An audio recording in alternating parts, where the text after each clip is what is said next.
Ludovic, 37 ans, fait partie de la police des transports. Il est bien décidé à lutter contre ces délinquants qui pourrissent la vie des Marseillais. Depuis plusieurs semaines, Ludovic traque une bande de jeunes qui sèment la panique dans le métro. Dernièrement, cette bande a commis un vol avec violence. Manque de chance pour les délinquants, cette agression a été enregistrée par une des caméras du métro. Pour identifier les auteurs, Ludovic se rend au centre vidéo de la RTM, la régie des transports marseillais. C'est ici que sont conservées toutes les vidéos du métro. Donc c'est le point stratégique de la RTM au niveau de la sécurité à Marseille. Bon, donc tu sais, pour l'agression qu'il y a eu tout à l'heure, là, donc on vient voir un peu comment ça se passe, si tu as pu sortir quelque chose. Ah ouais, j'ai trouvé des images, nickel. On va voir le résultat, savoir si on peut exploiter la bande vidéo concernant cette agression. Ça part. Ouais, c'est celui-là. Ouais, voilà. Ouais, impeccable. Sur la vidéo filmée à la sortie du métro, apparaissent clairement deux jeunes garçons en haut de l'écran. L'un d'entre eux commence par quitter son blouson dans le but de brouiller les pistes. Puis il relève sa capuche pour dissimuler son visage. Ensuite, il repère sa proie, une vieille dame à droite de l'écran. Il y en a un là. Ouais, il se change. Là, mamie, elle est là, derrière. Tu vois? Il la suit. Hop, voilà, il fait le vol à l'arraché. Elle lâche pas. Il la traîne. Fais l'incliner, il met des coups de pied. Ouais, ça se passe. Ah oui, elle prend un coup de pied. Sortir. Ouais, tu me le bloques quand on va voir le visage et tu me sors la photo. Là, encore celle-là. Tu me la sors en photocopier-colleur. Je te la sors en A4, comme ça tu as un beau portrait. Ouais, super. La photo avec l'auteur des faits là, va être diffusée aux équipes qui bossent en permanence dans le métro et dans les bus. Et on va essayer de l'interpeller. Bon, lui, il faut qu'on l'arrête, hein, mais JB. À peine le temps de repartir en patrouille que Ludovic reçoit un appel. À la station Saint-Just, au nord de la ville, une bande de jeunes vient d'agresser plusieurs passagers. Bouge, putain. Parce qu'au départ, ça peut être des violences, mais ça peut être une tentative de vol. Combien ils sont? 2, 3. Ils les ont pas retrouvés, ils les ont pas suivis. Les agresseurs se sont volatilisés. Une des victimes accepte de témoigner. Pour Ludovic, l'enquête commence. Il y a Cassin, ils ont commencé déjà à... Oui, parce qu'ils ont commencé à s'asseoir dans le métro. Et la femme qui était avec eux, elle était au téléphone, je me souviens, et ils gueulaient comme des malades, ils faisaient exprès. Et ben voilà quoi. J'ai voulu défendre quelqu'un. Et donc ils étaient en train de l'embêter. Et moi, j'étais à côté, donc j'ai voulu le tempérer. J'ai dit c'est bon, ça pourrait être ta mère et tout, parce que voilà. Et je me suis pris 3 gros taquets dans la tête, en fait, de toutes ses forces. Il m'a mis 3 gifles de toutes ses forces. Il n'y en a aucun qui a un signe bien distinctif que dans le lot, hein. Même s'il y en a un qui n'a rien fait. Il y avait une casquette, les cheveux défrisés, un peu longs. Défrisé, ouais, qui arrive au niveau des oreilles. Un peu comme ça, là. Il arrive du défrisage, là. D'accord. Des cheveux longs sous une casquette, c'est un premier indice pour retrouver l'un des agresseurs. Tout ce qui concerne la violence, c'est des affaires qu'on lâche pas, hein. Elle a quand même pris pas mal de coups, hein. Ludovic reprend sa patrouille alors que le signalement de l'agresseur est transmis à tous les équipages de police. Vers 23 h, Ludovic reçoit un appel. Une patrouille a repéré une bande qui pourrait correspondre au signalement. Le jeune, il est parti par où, par contre? Franck, ils sont où, la position des mecs? Ils sont devant le métro, apparemment les collègues sont sur place. À droite, parce que dans la vie, ils ont vu les collègues, ils sont partis en cavalant, les mecs.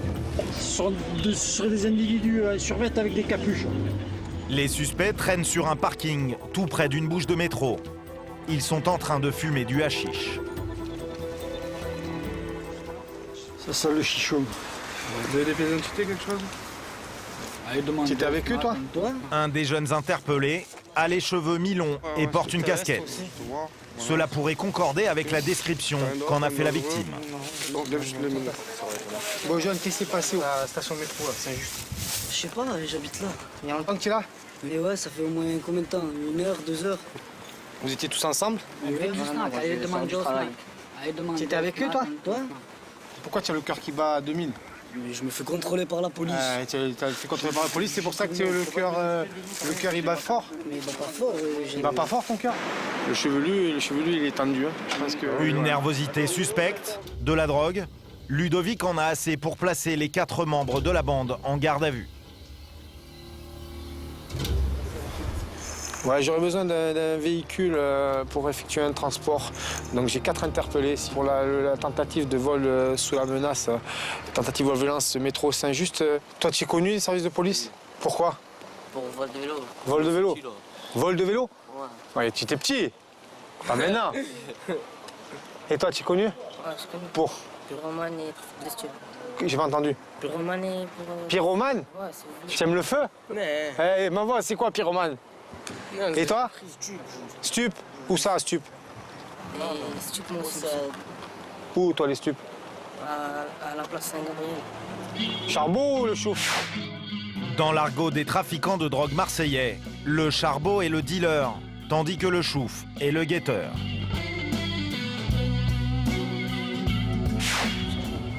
Ah, t'as une grande classe alors. Et toi, charbot ou chouf? Ah, toi, tu es moins haut dans la hiérarchie alors. Ah, chouf. Ah, ouais, pas charbot alors. Ils sont tous mineurs, mais pas vraiment débutants. D'ailleurs, policiers et délinquants se connaissent bien et l'ambiance est détendue. Ah, vous êtes aussi correct avec nous qu'avec les collègues, hein? Elle est jeune. Oh, Mesrine. Tu vois, je fais confiance, les gars. Ah, attention à la tête. Bon, ils viennent d'agresser vol violence. Ouais. Donc on est en flag. Ouais. On a la victime. Je me suis déjà fait interpeller et... Là, vu que je vais ressortir et tout, il n'y a pas de souci. Sinon, j'aurais averti ma mère. Moi, le souci, c'est juste pour ma mère, c'est pas pour moi. On est là pour les arrêter, eux, ils sont là pour faire des bêtises. Bon, ils savent que, les 3/4 du temps, hein, ils savent que c'est un jeu pour eux. Et puis c'est une façon, ils se font arrêter. Bon, ben après, rien n'empêche la discussion. Et la discussion, c'est au commissariat qu'elle va continuer avec la garde à vue. Même si Ludovic ne se fait pas trop d'illusions pour la suite des événements pour cette affaire.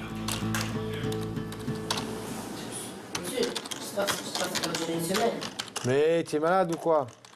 Au pire, demain matin, tu es dehors. Quand tu es en garde à vue, ça veut dire qu'on va chercher si c'est toi ou si c'est pas toi. Vous correspondez à des mecs qui ont fait une connerie ce soir.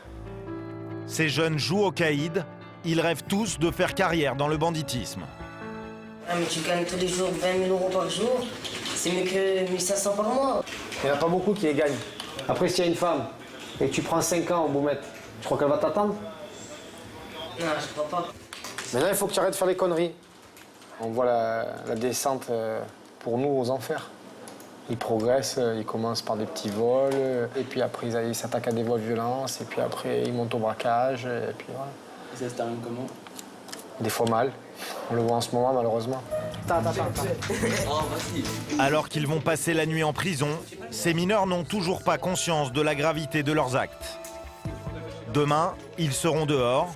Pour eux, c'est un peu le jeu du gendarme et du voleur, grandeur nature. Des jeunes agressifs et incontrôlables qui s'en prennent aussi au matériel de façon totalement gratuite. Armés de couteaux et de marteaux, ils causent des dégradations qui commencent à coûter cher à la régie des transports et à la ville. Sur cette vidéo de surveillance, on voit de très jeunes garçons briser les vitres des portes du métro. Des casseurs en culottes courtes que Ludovic aimerait bien coincer. On a été requis par la RTM pour un groupe de 6 jeunes qui, en sortant du métro, ils ont cassé une quinzaine de vitres de voitures.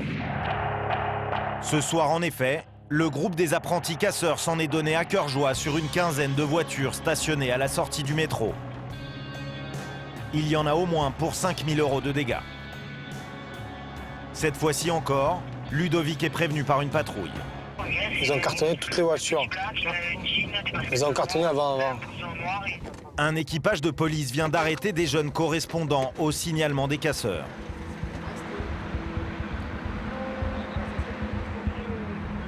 On a couteau, les portables, faut qu'on les passe. Oui. Ils ont 3 points d'arrêt. Mais ça va. 3 marteaux. Ça c'est pas un problème. Mais ils ont cassé 15. Je suis attends. Ils ont passé 15 voitures hier. Ouais. Allez, Descends là. descends. Jeune, viens là. Viens là. Tu habites où, toi? Au Laurier. Là. Celui que les policiers considèrent comme le chef des casseurs n'a que 13 ans. Alors Ludovic tente l'intimidation. D'accord? Je vais te poser la question une fois. Une fois. Tu réfléchis bien. T'as compris? Tu n'as rien fait de mal? Ta garde à vue, elle se décide maintenant. Ou je te mets en garde à vue, ou tu vas partir à la maison. Je me souviens plus. Tu n'as rien fait. Lui, il va en garde à vue. Allez, dans la voiture, là. La voiture, là. Viens ici, là. À toi, maintenant. À quelle heure tu vas? Ludovic n'est pas au bout de ses surprises. Un autre interpellé n'a que 10 ans. Il pourrait être en CM2. J'appelle ton papa ou ta maman, ils vont me dire que tu n'es pas sorti. On peut l'appeler, hein, j'ai le portable. Parce qu'on va les appeler, tu le sais, de toute façon, c'est la loi. Hein. Le jeune nie, mais Ludovic a de quoi le coincer. Bon, là, qui c'est qui a décidé de voler les marteaux? Les marteaux, qui c'est qui a décidé de les prendre? C'est pas moi. C'est pas toi? Il en avait un, lui, sur lui? Ah ouais, marteau. Ah, il y en avait un sur toi, en plus. Et qui c'est qui te l'a donné, alors? C'est quelqu'un. Quelqu'un que tu connais pas. Oui, je le connais. Tu sais que c'est pas bien de mentir. Je le connais, mais je sais pas comment il s'appelle. Je sais pas son nom. Ah, tu le connais, tu sais pas comment il s'appelle. D'accord. Bon, allez, va te mettre au chaud dans la voiture. Très bien. Recherche positive, c'est bien les individus qui ont dégradé plusieurs véhicules. Donc on a fait bloquer les vidéos. Par contre, il nous faudrait un véhicule pour effectuer le transport. On se trouve boulevard Alphonse à Liès. Les collègues, ils ont fait une bonne pêche aujourd'hui, donc il y a pas mal de contribuables qui seront contents de savoir qui leur a cassé leur voiture hier soir. Affaire réglée pour Ludovic, mais pour les jeunes, celle-ci ne fait que commencer. Direction le poste de police. Ce soir, ils ne rentreront pas chez papa-maman et ce sont les policiers qui vont les border. Capitaine, bonsoir, bon café. Bonsoir.